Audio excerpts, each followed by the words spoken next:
War. Ratna Chakrabarti is joining us from central Tel Aviv. In fact, he's documented what has happened in Tel Aviv because there have been a barrage of missiles that have been launched by the Iranians, 10th wave of missile that we have seen. Ratna, this afternoon when you actually were covering, give us a sense of what's the situation like right now. Have the sirens been stopped? What's the current situation like? Since last night, there have been over 4 sirens. A while back, there have been a siren in the Negev and the Dead Sea area. A couple of hours back, we had a siren in Tel Aviv. Fortunately, the number of missiles, the barrage of missiles have reduced significantly from the first day. We have seen 200 to right now around 10. Most of them have been shot down by the Israeli aerial defense system. But the destruction that we have seen. Can I just make one request, Ratna? Is it possible for you to just perhaps step aside a little bit and from your room just give us a sense of what's the situation like currently in Tel Aviv? I believe not very far away from where you are reporting. That's 3 kilometers from where you had documented the kind of damage that has been inflicted. But what's the situation like? Can you just move around a little bit? Perhaps from the window of your room, just give us a sense. What's it like? I don't know how much you will be able to see. You see, it's calm right now. There's hardly anything that you will notice from here, from my room.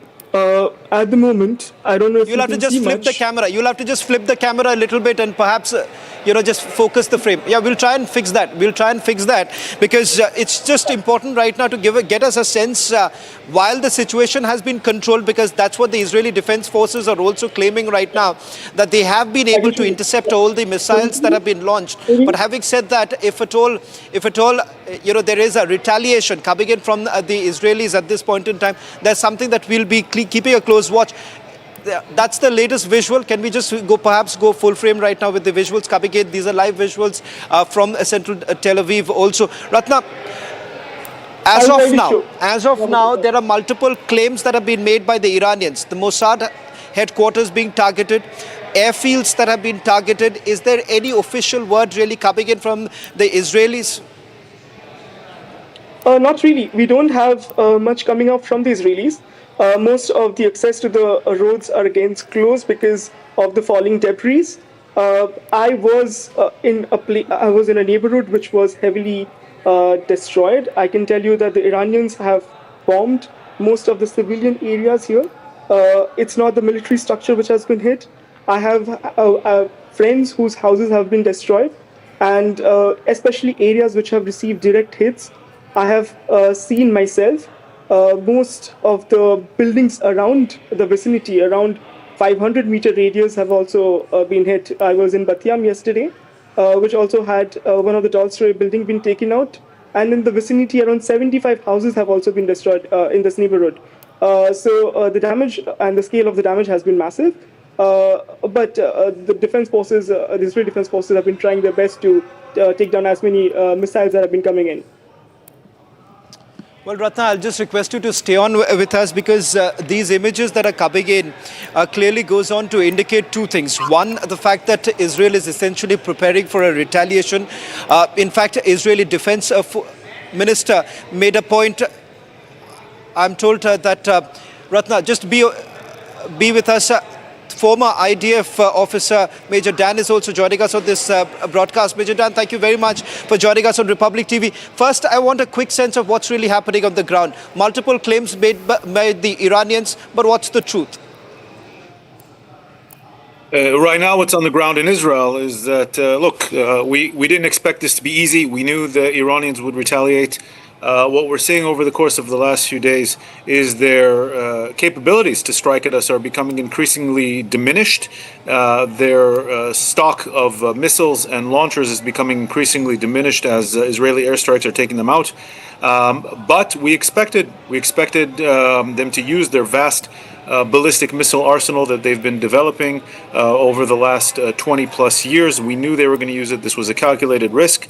One of the reasons why the Israeli leadership and the IDF chose to strike now versus a year ago or 2 years ago or 3 years ago is because most of Iran's main assets in the region, their deterrent assets in Hezbollah in the north, the Syrians to the northeast, and to some extent the Houthis and Hamas in Gaza, have been taken out completely or severely diminished, as were a lot of Iran's air defense capabilities and some of their missile capabilities.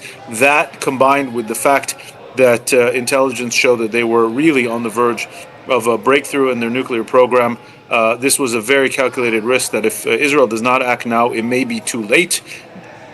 There was a window of opportunity. And so we knew this was going to be tough.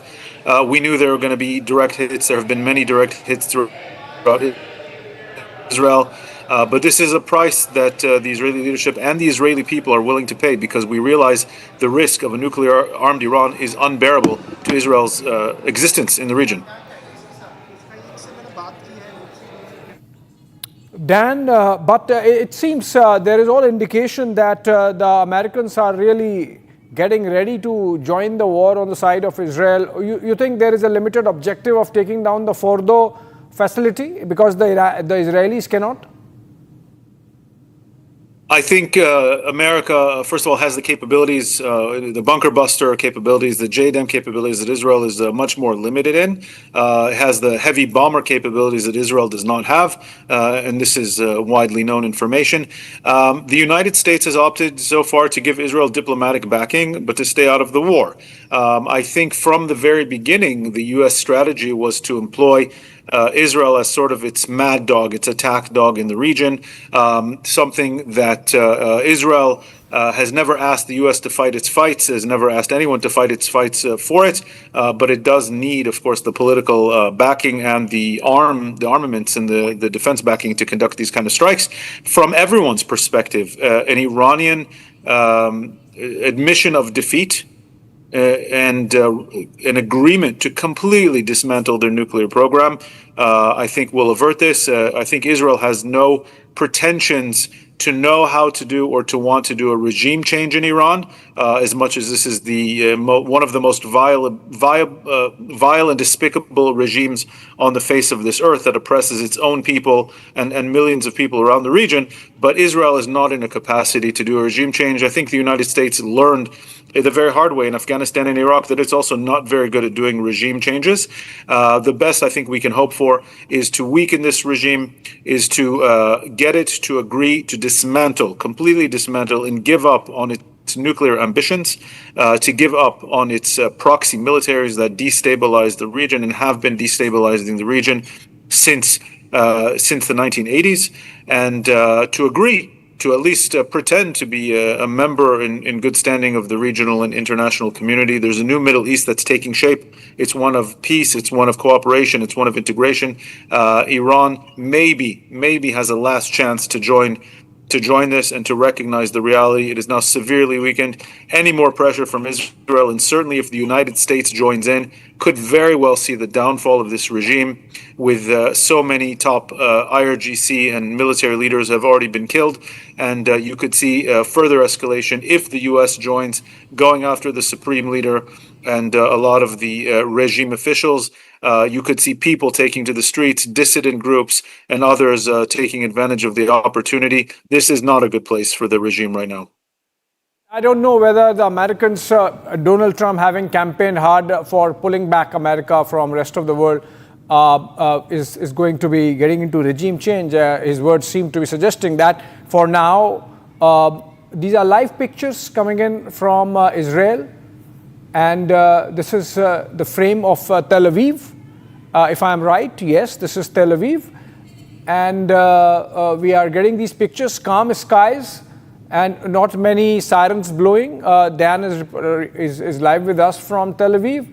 And we do not see much of air activity, missiles, etc., which means maybe, as Ratna was suggesting, the number of missiles coming in from the Iranian side has gone down.